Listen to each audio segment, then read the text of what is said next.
I heard somebody say today that you could understand all human conflict in the world just by thinking about how all conflict is really one group stealing the energy of another group without paying it back. And so that energy can be oil, that energy can be labor, that energy can be debt, financing, capital. That's how they crushed the Ottoman Empire. One of the ways. That energy can be devotion. Imagine a nation that decides that it wants to create a religion and get people involved in that religion. That religion would require someone's devotion, their attention, perhaps even their life. All of that is energy. So what I'm saying is that, and perhaps that's where our principle comes in tonight. I'm doing this new thing where I don't even know what the teaching is. Let's get to the breakthrough board. So check this out.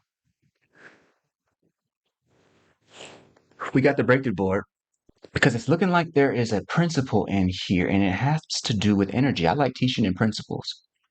The reason is because when I understand the principle of a thing, then I can think my way through an obstacle, even if I know nothing else.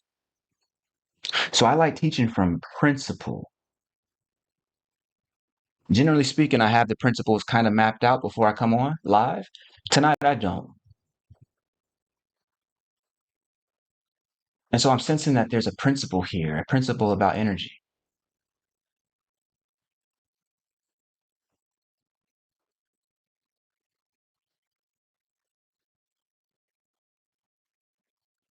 Something like mindfulness without mindfulness without energy is dead. Mindfulness without attention to energy is dead.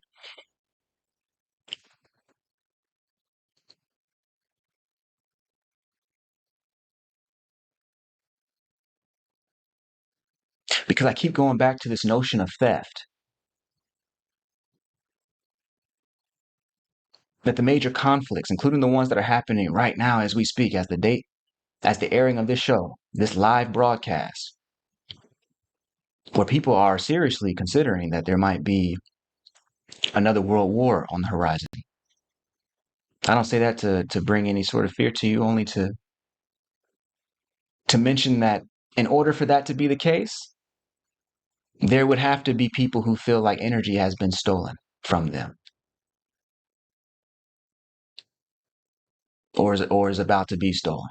Again, that energy can be oil, that energy can be devotion, that energy can be attention, that energy can be people, can be labor. It can be inner resources in terms of social goods.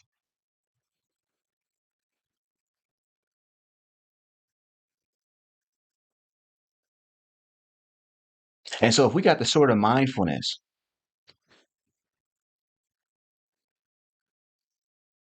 that isn't paying any attention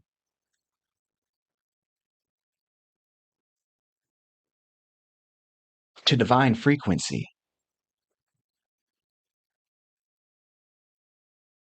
we have a hollow mindfulness.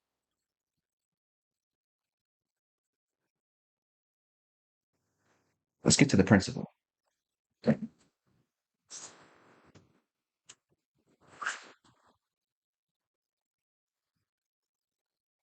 Make sure I get this up for you. So I'm going to say mindfulness.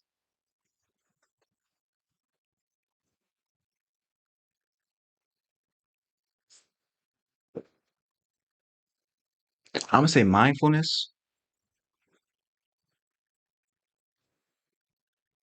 without attention. I even like,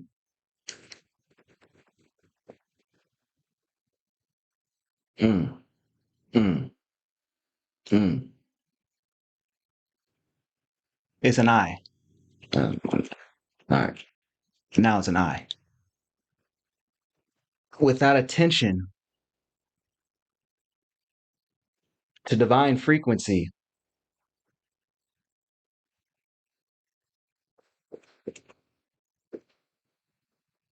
it's hollow. I'm saying mindfulness without attention to divine frequency, that's hollow. When I say divine frequency, what am I talking about? You know, I am talking about love. When I say mindfulness without attention to divine frequency is hollow, the divine frequency I'm talking about, behold the soul,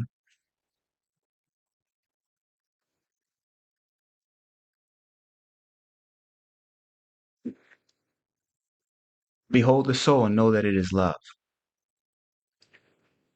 See, this mindfulness without attention to our own signature, how am I going to be able to tell what I should do right now if I am not paying attention to the energy that dictates my movement?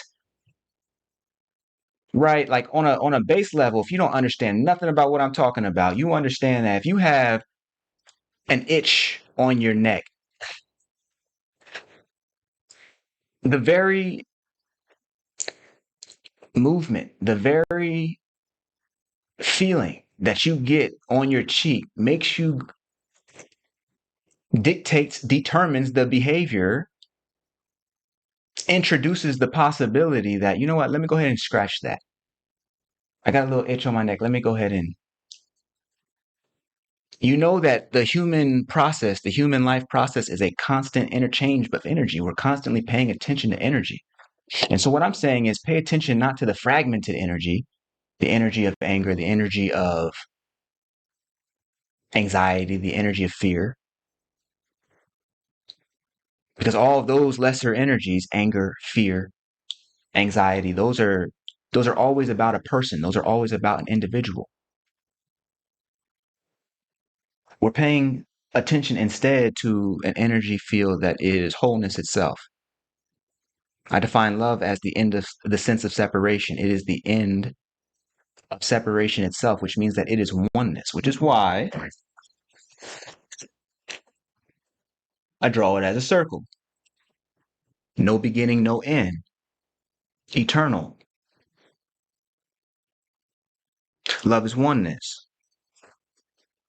And so if I want to avoid spiritual bypassing, if I want to avoid the sort of hollow mindfulness that can ultimately just have me doing the bidding of somebody else anyway, because they'll supply the story. If I'm just listening for instruction that's coming from another person, they'll supply the story. All you got to do is supply the labor. That's not freedom is our only problem here. If I'm working with somebody, you're working with that person and you're bringing all of yourself to that partnership or to that occupation, whatever it is. But if you're working there because secretly you're being guided by anxiety and fear, these lesser energies, not by divine frequency, not by love itself, not by wholeness itself, then I don't care what kind of mindfulness they give you, what kind of apps they give you. It's hollow, champ. I think it's one of the most critical missing elements to the scholarship on mindfulness as you see it in universities, as you see it published in, the Journal of Psychiatry or any real place in academia. But it would take an altogether different caliber of researcher to be able to say, actually, the current flow of sensations is excellent and that's wonderful. But there is a higher frequency, a higher sensation that were you to follow, it would direct all of your steps, including the decision to either stay or leave your job, stay or leave your business, stay or leave a relationship. It does it all because it is all. That's why we say God is love. It does it all because it is all. It's the whole enchilada. It's the full circle. You understand? It's the full circle. And guess what? Mindfulness without divine frequency, without love, is hollow. That's our principle for the night. I like that.